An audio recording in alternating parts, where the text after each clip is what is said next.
Good morning, ladies and gentlemen. My name is Nemeka Onyeka Paderere. I was a guest lecturer at the MAN's Anambra Enugu Ebonyi Chapter Summit AGM, and we spoke and we addressed the issues of the theme of the conference was AGM was revitalizing Nigeria economy through manufacturing based and non-oil export. Manufacturing driven and non-oil export, and I spoke directly to the root of the matter on what we can do to enhance productivity and the exports, especially from the southeast of Nigeria, the states concerned, Anambra, Enugu, and Ebonyi State. But something happened within the last 2 days that have also amplified some of the issues that I raised. The truth remains that economies can never thrive, businesses can never thrive in an unconducive environment, and environment for business to thrive can only be made conducive principally by government and governance. Nigeria today, we are suffering massively. Entrepreneurs are suffering, SMEs are dying because we have unfriendly government policies and programs and extortionist checkpoints that cannot allow honest entrepreneurship to grow in Nigeria. We're not even talking about lack of infrastructure. We're not talking about insecurity. We're talking about deliberately created bottlenecks, criminal extortion points on our highway at the entry and the exit points in Nigeria, both at the sea and air gateways. Take for instance Kenya. Kenya exports $3.5 billion worth of vegetables, flowers, and legumes annually. And they do this mostly through their airports and seaports, Mombasa to be precise. From Mombasa gateway to any part of Europe where they export most of their products to is about 700 kilometers.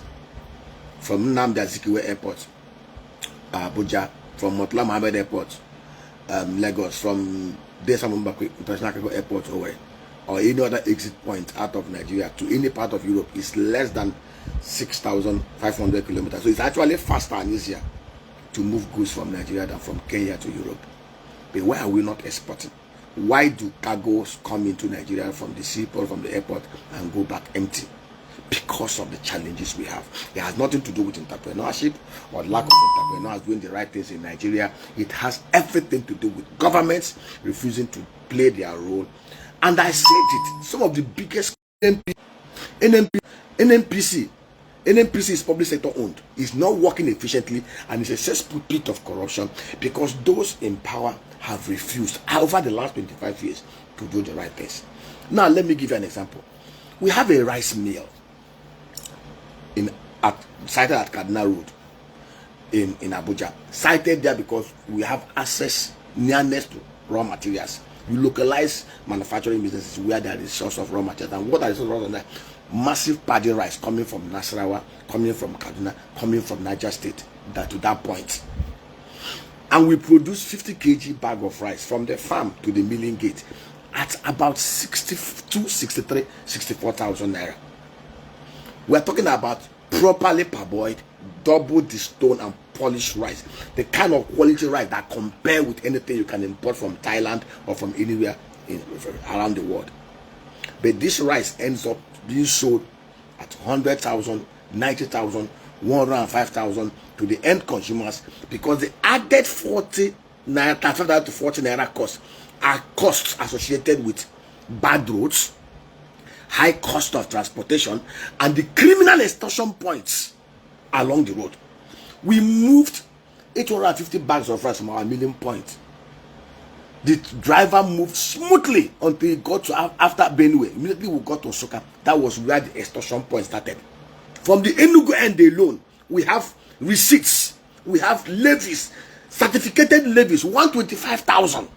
Anambra's own is even not receipted. We have mass of hoodlums, criminals on the highway. Licensed criminals. We're not even talking about the uniform criminals on the road. From customs to police and all the rest of them, extorting from motorists. Now, at the end of the day, a bag of rice is supposed to sell for 75,000. It's selling for 100,000. Not because the manufacturers did not do their job, but because of the atrocious, deliberately created bottlenecks. What will it take? Nigeria is the only place where you see customs lined up in the hinterland. I've traveled around the world. I've never seen anywhere where you have the level of checkpoints we have on our highway, and yet insecurity festers. Between 2015 to 2023, we squandered $27 billion, and insecurity festered. I have had the privilege to speak at different fora, and I bear repeating it again. Between 1960 to 1965, 66, Nigeria had never had the level of insurgency and insecurity we have today. You could actually travel from Rumigbo in Port Harcourt all night in your rickety 911 truck and get to Pambegwa in Kaduna State without anybody kidnapping you or molesting you. Today, the current security architecture is not working. Everything is actually tied up and stacked up. And we have leaders. If we have responsible leaders like Lin Kuan Yew, like Desam Mbakwe, like Michael Obara, people who are responsible. A leader is responsible for the lives and properties of those that he purports to govern. There is no excuse. In a country where we have good leadership, in a country where we have the appropriate leadership, in a country where we have people who are patriotic, who are disciplined, who are focused, who are compassionate and empathetic to the causes, to the welfare of their people, any of the kind of madness we have experienced will be met with strict consequences. In Kenya, there is a law in Kenya. If any of their veggies stays at the exit point for more than 24 hours, the whole set of people who worked on that shift will be fired. Nigeria, there are no consequences from his behavior. In fact, impunity reigns. Let us even talk to the insecurity. Why we have so many checkpoints on the road, extortion point, and yet the insecurity. See, insecurity can only be tackled just the way we had it between 1996. I have said it. In the southeast, if we want to remove all the criminal checkpoints and the checkmate insecurity within 6 months, it's very simple. But the problem is that we are speaking to deaf and dumb people who have deliberately refused to do the right things. How do we tackle insecurity? We have 95 local government areas in the southeast. We have 1,246 electoral ward. Peter Obi did similar thing. When Peter became governor, Anambra was a beehive of criminal activities. Peter simply knew that to fight insecurity, we have to hand over security to the people.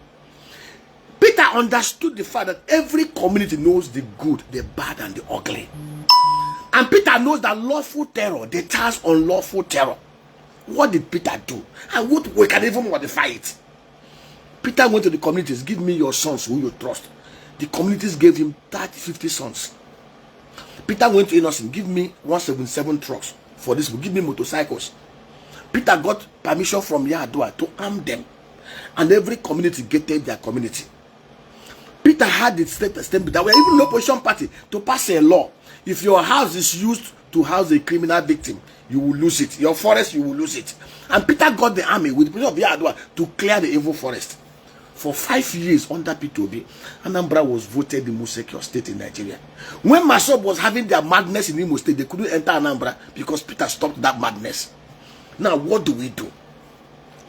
By the reason of the Land Use Act, the National Security Advisor can actually license the local agro rangers to carry sophisticated firearms to match that of the criminals tormenting the southeast. In the north, we have civilian JTFs who are carrying sophisticated weapons. I don't know why the governors in the southeast cannot do the same thing. All they need to do, if they set up a security trust fund, Ndibo will invest in it. If they can easily create agro parks in China. China grew by education and by growing parks, industrial zones. In every local government area, we can set up an agro park. 1,000 hectares contributed by the communities is going to be under an SPV, missions community, private public partnership arrangement. All that the government need to do is to work with the communities to provide infrastructure and access to infrastructure for that area. Private investors will invest there. $6 million in every of those clusters will give us $42 million annually over the next 40 years. We will invest $527 million in the 95 local government areas. and we will generate nothing than $3.9 billion annually, and we can expand it even to the world level. How do we tackle insecurity? We also develop clusters in the world at the world level, 200, 300 hectares. Most of the jobless youths who are tormenting us are people that will refuse to train and empower. There is no youth properly trained and empowered with at least 150K every month that we even have the time to think about how to go and live in the forest to begin to create nuisance. Ask the communities, not the Ebubeketa that they did in Imo State or Eneboli State. Set up a properly structured agro rangers under the Southeast Region framework. The 5 governors coming together. Get the National Security Advisor. It can be co-headed by the National Security Advisor, and by the governors in every state. And then appoint a retired military brigadier general minimum, or army, police age, DGM, DIG to man them, or DSS director. Every ward contribute 100 of your sons. Train them, equip them. We'll go to Innocent, our brother, produce armored personnel carriers and truck-mounted machine guns, machine gun-mounted trucks, 2 in every local government area. Get approval of the NSA to hand over AK-47 to this agro ranger. These guys will manage, will protect the agro rangers and protect our forest. When we reclaim 1,000 hectares of land from every local government area and 200 hectares for agro-industrial purposes, there will be no forest for the bandits to live. When you have at least 1,100 fully armed youths, fully empowered and trained to protect their local government areas, there will be no madman anywhere that will say nobody will come out on Monday or any day, or create a matter of mayhem in pretense of a rightful agitation. There is no mistaking it. The southeast of Nigeria is one of the most underrepresented, one of the most marginalized regions. But you cannot bite, bite your nose to spite your face. You cannot keep on destroying your people, destroying your economy out of ignorance and total stupidity. These governors must wake up. It's a matter of fact. The southeast of Nigeria, like Netherlands, the southeast of Nigeria can actually become the Catalonia of Nigeria, the Bavaria of Nigeria. The southeast can actually provide the bulwark that the whole Africa is waiting for development.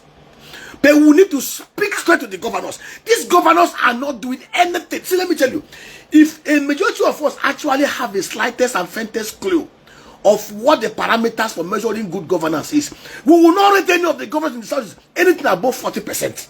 And that is the truth. They are Mumbakwe and the Michael Obara will be rolling in their graves.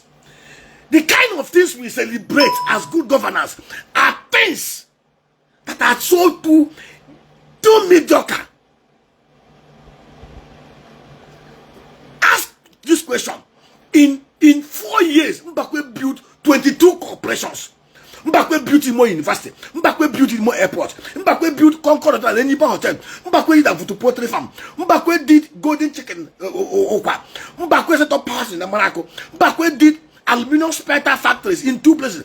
Mbakwe did a lot of massive things. Mbakwe developed new cities. Over a new city everywhere. Aladema Mbakwe 4 years. Mbakwe was an opposition governor under the same concern in Nigeria. Mbakwe was able to, because Mbakwe was very passionate. Mbakwe was very honest. Mbakwe was very cerebral. Mbakwe loved his people. The same thing for Michael Obara. Mbakwe did not steal a kobo. Michael Obara did not even leave anything for his children. But they left something more than gold. They left a valuable name. They are revered even in eternity. We have all manner of hotchins, incompetent bandits, and we clap for them, doing nothing. The southeast of Nigeria is supposed to be the shining zone for the rest of Nigeria. Every day they're telling us, go back to your region, go back to your zone, go back. These people will think you're smart. Why have you not made your region be like Taiwan and Dubai? Because we have, across all the 3 chairs and arms of government, without apologies, mainly incompetent jesters. All they're after is the paraphernalia office, the title, carrying their shoulders high without anything, empty in the head. May God have mercy on us, I beg.